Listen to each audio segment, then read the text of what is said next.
누가복음 1장 5절에서 25절까지 말씀 한 절씩 교독하겠습니다. 유대왕 헤롯 때에 아비야 반열에 제사장 한 사람이 있었으니 이름은 사가랴요 그의 아내는 아론의 자손이니 이름은 엘리사벳이라.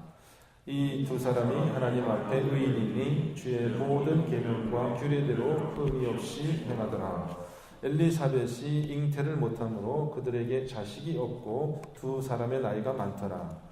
마침 사가랴가 그 반열의 차례대로 하나님 앞에서 제사장의 직무를 행할세 제사장의 전례를 따라 제비를 뽑아 주의 성전에 들어가 분향하고 모든 백성은 그 분향하는 시간에 밖에서 기도하더니 주의 사자가 그에게 나타나 향단 우편에 선지라. 사가랴가 보고 놀라며 무서워하니 천사가 그에게 이르되 사가랴여 무서워하지 말라. 너의 간구함이 들린지라. 내 아내 엘리사벳이 네게 아들을 낳아주리니 그 이름을 요한이라 하라. 너도 기뻐하고 즐거워할 것이요 많은 사람도 그의 태어남을 기뻐하리니 이는 그가 주 앞에 큰 자가 되며 포도주나 독한 술을 마시지 아니하며 모태로부터 성령의 충만함을 받아 이스라엘 자손을 주 곧 그들의 하나님께로 많이 돌아오게 하겠습니다. 그가 또 엘리야의 심령과 능력으로 주 앞에 먼저 와서 아버지의 마음을 자식에게 거스르는 자를 의인의 슬기에 돌아오게 하고 주를 위하여 세운 백성을 준비하리라. 사가랴가 천사에게 이르되 내가 이것을 어떻게 알리요? 내가 늙고 아내도 나이가 많으니이다. 천사가 대답하여 이르되 나는 하나님 앞에 서 있는 가브리엘이라. 이 좋은 소식을 전하여 내게 말하라고 보내심을 받았노라. 보라, 이 일이 되는 날까지 네가 말 못하는 자가 되어 능히 말을 못하리니 이는 네가 내 말을 믿지 아니함이거니와 때가 이르면 내 말이 이루어지리라 하더라. 백성들이 사가랴를 기다리며 그가 성전 안에서 지체함을 이상히 여기더라. 그가 나와서 그들에게 말을 못하니 백성들이 그가 성전 안에서 환상을 본 줄 알았더라. 그가 몸짓으로 뜻을 표하며 그냥 말 못하는 대로 있더니 그 직무의 날이 다 되매 집으로 돌아가니라. 이후에 그의 아내 엘리사벳이 잉태하고 5달 동안 숨어 있으며 이르되 같이 읽습니다. 주께서 나를 돌보시는 날에 사람들 앞에서 내 부끄러움을 없게 하시려고 이렇게 행하십니다 하더라. 오늘 말씀의 제목은 요한의 수태고지라는 말입니다. 누가를 우리가 생각해 볼 때 누가는 직업이 의사였고 헬라 말에 정통했고 굉장히 유식한 분이었습니다. 그리고 또 문학적인 재능이 아주 타고난 그런 분이었어요. 그는 또 뛰어난 관찰력을 가진 그런 역사가의 그런 자질이 있었고요. 예수 그리스도의 복음이 만들어진 이야기가 아니라 역사적인 사실이었다. 그것을 역사적인 기법을 사용해서 잘 기록하고 있습니다.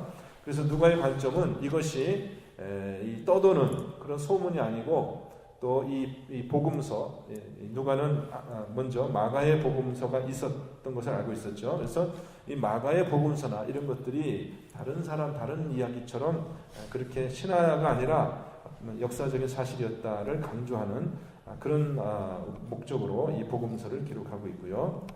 또 동시에 그는 이 역사가 단순히 인간의 어떤 역사 속에 일어났던 그런 사건이 아니라 하나님 나라의 구원의 이야기다라는 관점을 또 가지고 이 복음서를 기록하고 있습니다. 누가의 복음은 메시아의 출현을 대망하고 있던 하나님 나라의 백성에게 그가 누구든지 유대인만을 이야기하는 것이 아니라 하나님 나라의 백성에게 전할 큰 기쁨의 소식 그것을 증언하고 있고요. 누가가 전하려고 했던 이야기는 역사적인 사실이며 구원의 소식이며 가난한 자에게 또 갇힌 자에게 진정한 자유와 평화를 주는 그런 위대한 복음이었습니다. 이제 여러분께서 이 누가의 복음을 쭉 이제 앞으로 한 달 동안 묵상하실 텐데 이 복음서를 다시 한번 잘 그렇게 마음속에 담는 그런 귀한 시간이 되시기를 바랍니다. 자, 로마 시대의 다른 대부분의 복음서가 그랬듯이 누가의 복음도 전형적인 영웅의 탄생 이야기로부터 시작하고 있습니다. 여러분 우리가 이야기들, 전기들 많이 들어보면 항상 시작이 보통 아기의 출생으로 많이 시작하지 않습니까? 근데 누가의 복음서는 한 아기가 아니라 두 아기의 탄생을 마치 새끼줄을 꼬듯이 그렇게 꼬아서 이야기를 교차하며 그렇게 엮어가고 있어요. 누가복음 1장은 신약 성경을 통틀어서 가장 문학적인 아름다움이 돋보이는 그러한 장으로 우리가 손꼽습니다. 그래서 교회 역사를 통해서 보면은요, 이 누가복음 1장을 소재로 해서 많은 음악이 작곡되었고 또 많은 그 미술 작품들, 예술 작품들이 만들어졌고 또 연극, 우리가 성탄절에 연극으로 많이 상영하는 그런 이야기들이 다 이 누가복음 1장에 나와 있다. 그것이 이상하지 않아요. 그만큼 이 누가는 아주 문학적인 예술가적인 그런 자질이 돋보이는 그러한 활동, 그런 문학가였었고 그런 방식으로 이 특별히 누가복음 1장을 기록하고 있어요. 누가복음 1장의 주인공은 두 여인인데 이 두 여인의 활동이 아주 두드러지게 나타납니다. 그래서 누가복음 1장의 내용들을 순서대로 한번 살펴보면 이렇습니다. 먼저는 세례 요한의 수태보지가 나옵니다. 여러분, 수태보지라고 하는 것은 아이의 그 잉태하는 소식을 부모에게 전해주는 그런 것을 우리가 수태보지라고 해요. 부모 자신도 아직 모를 때 미리 그 소식을 전해주는 거죠. 그래서 세례 요한의 수태보지가 먼저 나오고 오늘 본문입니다. 그 다음에는 예수님의 수태보지가 나와요. 이게 번갈아 가면서요. 돌림노래 하듯이. 그 다음에는 두 아기의 어머니인 엘리사벳과 마리아의 만남. 이게 다 1장에 기록되어 있습니다. 그 다음에는 마리아가 부르는 아름다운 그 노래가 있어요. 우리가 매그니피카치라고 하는 아주 전통적인 그런 아름다운 선율을 가지고 있는 마리아의 찬가가 나오고, 이어서 세례 요한의 탄생이 나오고, 세례 요한의 탄생 이후에는 이제 짝이 되는 사가랴의 노래가 나옵니다. 사가랴의 노래, 베네딕투스라고 하죠. 사가랴의 노래가 나온 뒤에 그 다음에는 예수님의 탄생 소식이 나오는데, 그것이 이제 이 누가복음 1장의 절정이겠죠. 그것이 이제 2장으로 넘어가면서 이제 예수님의 탄생 이야기가 길게 나옵니다. 여러분, 이렇게 누가가 이렇게 아름다운 형식으로 이 그리스도의 복음을 시작하는 것은 바로 이 아기가 이러한 찬송과 경배와 아름다움을 받기에 합당한 그런 왕이었다라는 것이고요. 다른 모든 복음서도 마찬가지지만은 이 영웅이 단순히 그저 이 세상을 지배하는 그런 한 왕이 아니라 우리 사람들에게 놀라운 기쁨과 또 구원을 베풀 그런 하나님의 그 영광을 가지고 오는 그런 아이다라는 것을 그 형식을 통해서도 이미 보여주고 있는 거예요. 그렇기 때문에 저와 여러분 속에 이 누가의 그 기쁨과 또 누가의 그 하나님을 예배하고 싶은 그러한 귀한 예배영이 이 말씀을 통해서 충만하게 임하시기를 축원드립니다. 그런 태도로 우리가 이 말씀을 이제 봐야 되겠죠. 자, 그럼 본문을 보면은 제일 첫 번째 세례 요한의 출생을 고지하는 이야기인데, 자, 세례 요한이라는 인물이 먼저 와야 될 이유에 대해서 우리는 성경적으로 우선 이사야 선지자와 말라기 선지자의 예언을 생각하지 않을 수 없습니다. 그러니까 예수님이라는 그런 왕이 오시기 전에 그 앞에 그 길을 예비하는 그 왕의 앞에 길을 예비하는 그러한 인물을 띠고 한 사람이 나타나야 될 것에 대해서 이미 이사야서와 또 말라기서에 예언이 되어 있습니다. 그래서 그 예언을 성취하는 그러한 이유 때문에 요한이 먼저 와야 되겠습니다.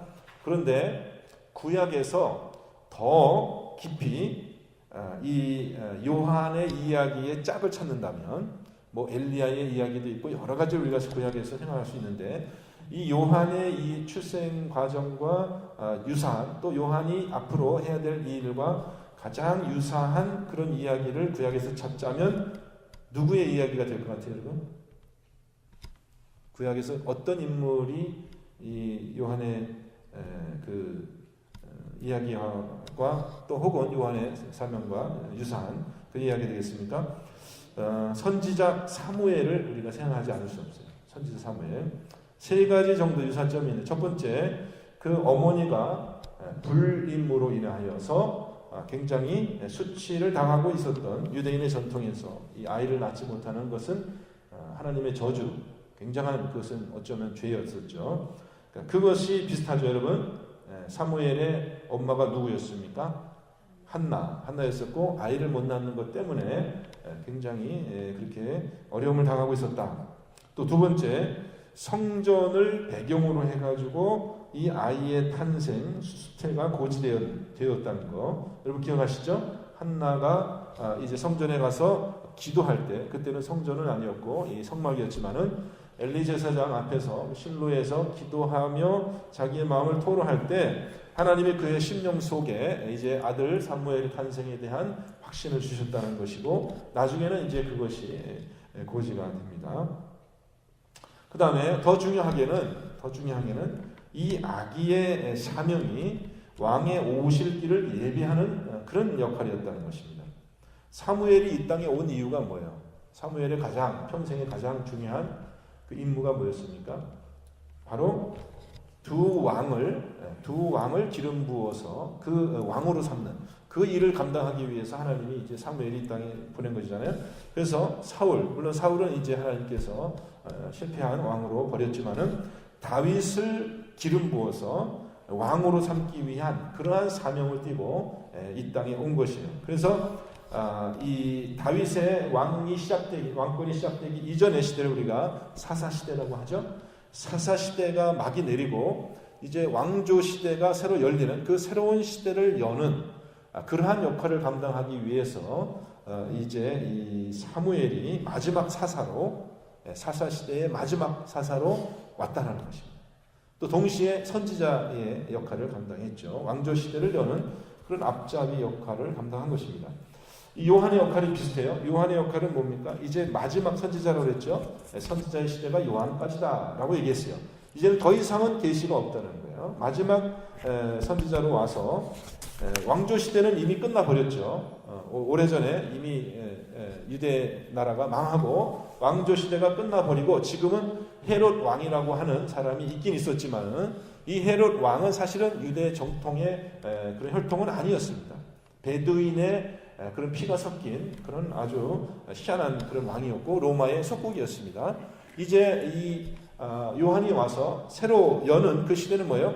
하나님 나라의 왕인 그리스도가 오셔서 직접 다스리는 그런 그리스도의 시대, 메시아의 왕국 시대를 여는 그러한 새로운 시대를 여는 그런 길잡이, 앞잡이의 역할을 하기 위해서 요한이 이 땅에 왔다는 것이죠.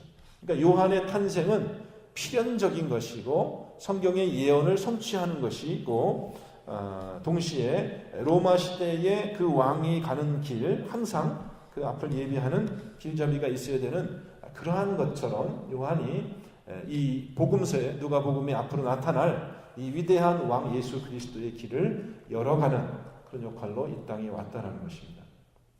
여러분 지금 시대도 마찬가지지만 왕이 혹은 대통령이 예를 들어서 어디를 가야 된다 그러면요 그냥 막 가는 게 아니잖아요. 준비가 필요하잖아요. 항상 누가 먼저 가가지고 어떻게 해야 돼요? 이제 왕이 오신다 빨리 준비해라 해가지고 청소도 하고 왕을 맞을 모든 예전과 의식을 준비된 상태에서 왕이 가죠.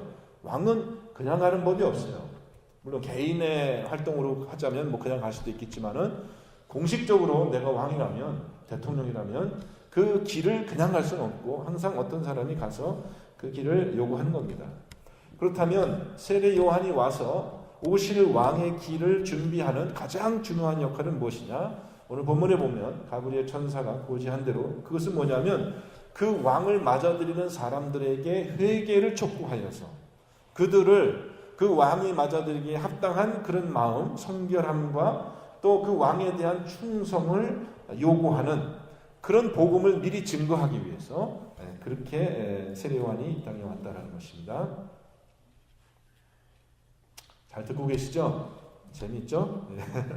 성전에서 분향하던 요한의 아버지는 제사장 사가랴였습니다. 이 분향한다는 것은 제사장이 감당하는 일 중에서도 가장 높은 수준의 일이에요. 분향이라는 것은 뭐냐면 성소 안에 들어가서 그 휘장 앞에 있는 그 향단의 향을 사르는 것이기 때문에 이것은 그 당시에 제사장들이 24 디비전, 반차, 우리가 반열이라고 성경에 번역이 되어 있는데 24개의 제사장 그룹이 있었어요. 그 혈통에 따라서. 그 중에서 이제 아비야 반열에 속한 그러니까 24 그 제사장의 가족들이 이제 돌아가면서 이 제사장의 일을 감당하는데 24명이 24가족이 하니까 1년을 여러분 1년을 계산하면은 24 그 가정이 성전에서 봉사할 때 자, 기간을 나누면 1년을 24수로 나누면 대충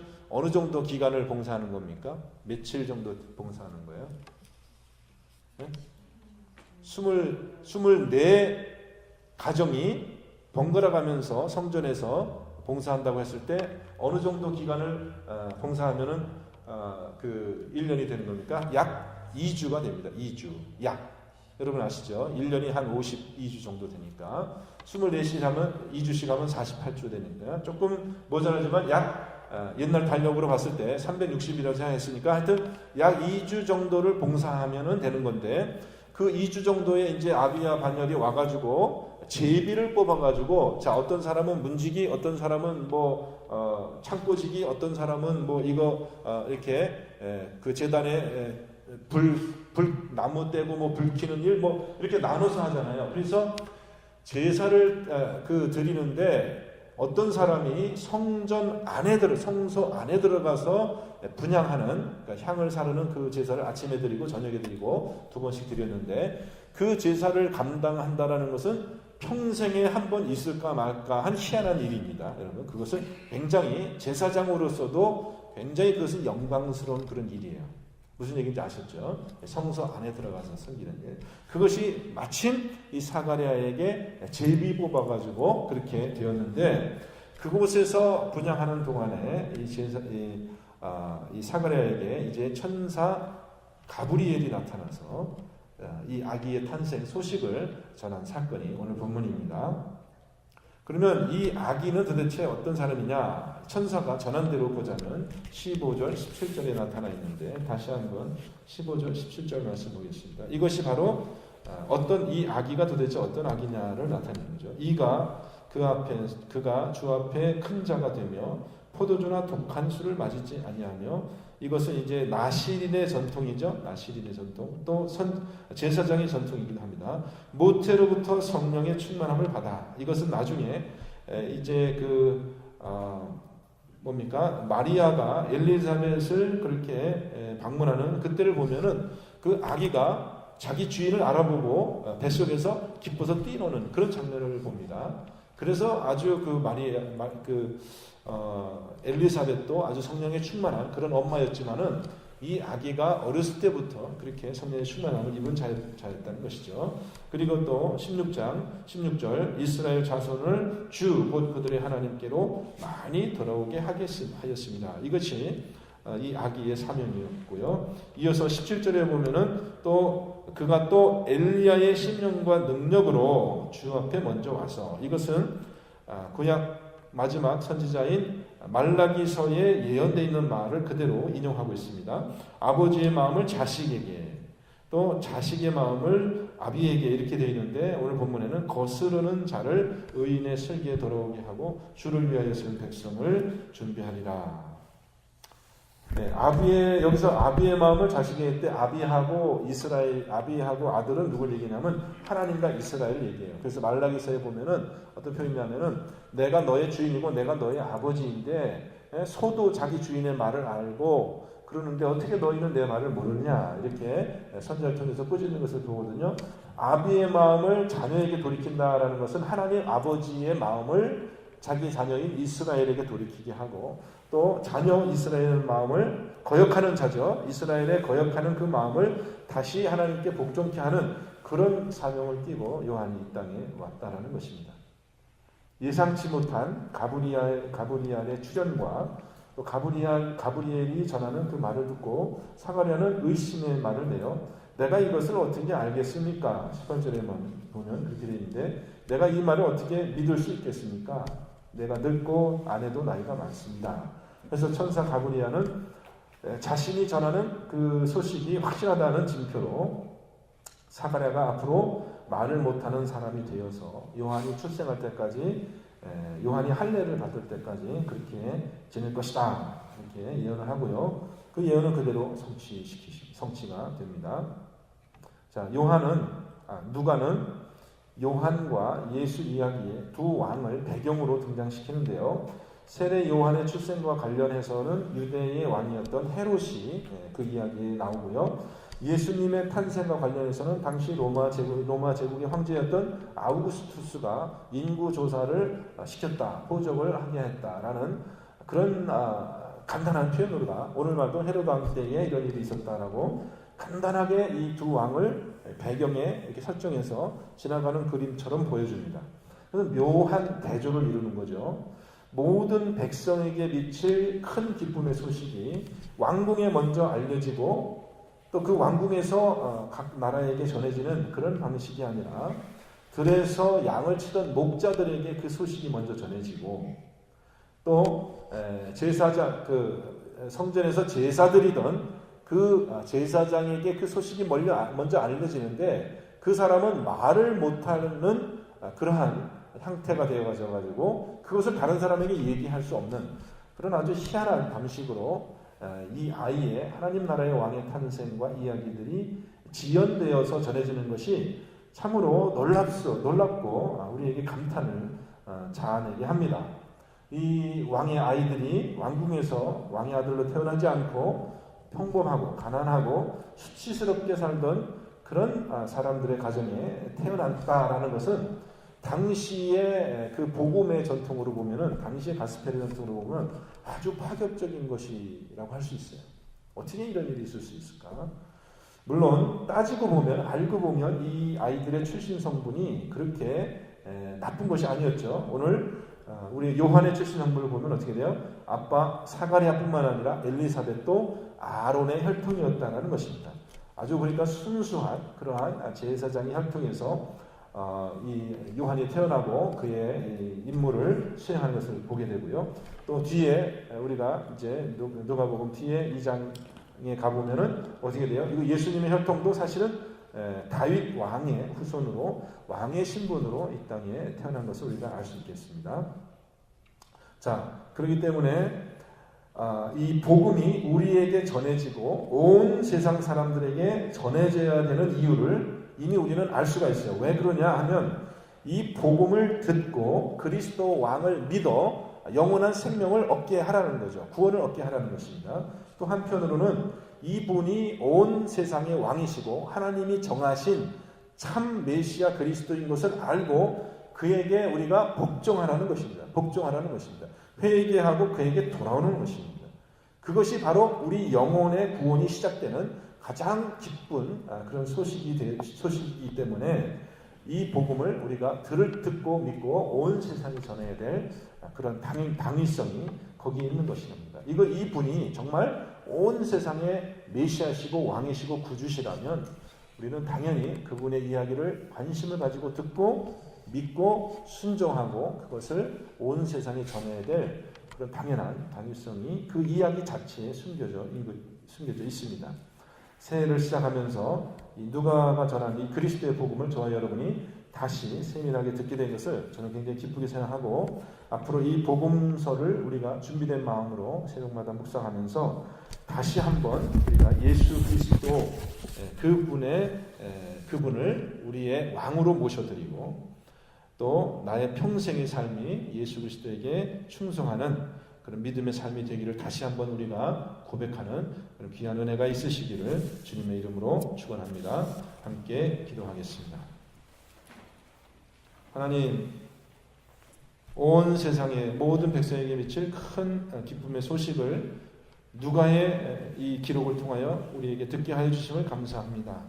하나님, 우리가 이 소식을 듣고 또 듣고 믿었습니다. 이제는 이 믿음이 우리에게 충성으로 실천되게 하여 주셔서 오늘 하루의 삶 가운데 예수 그리스도를 나의 왕으로 모셔드리며 정말 그분을 경배하고 그분의 영광을 위해서 우리의 삶을 드리는 귀한 한 날이 되게 하여 주옵소서. 믿음 없는 자에게 주님 은혜를 주셔서 더 큰 믿음을 허락하여 주시며 또 우리가 이 기쁜 소식을 이웃에 전하는 귀한 전달자의 사명을 잘 감당할 수 있도록 하나님 권면하여 주시고 우리에게 그런 기회를 허락하여 주옵소서. 예수 그리스도의 이름으로 감사하며 기도하옵나이다.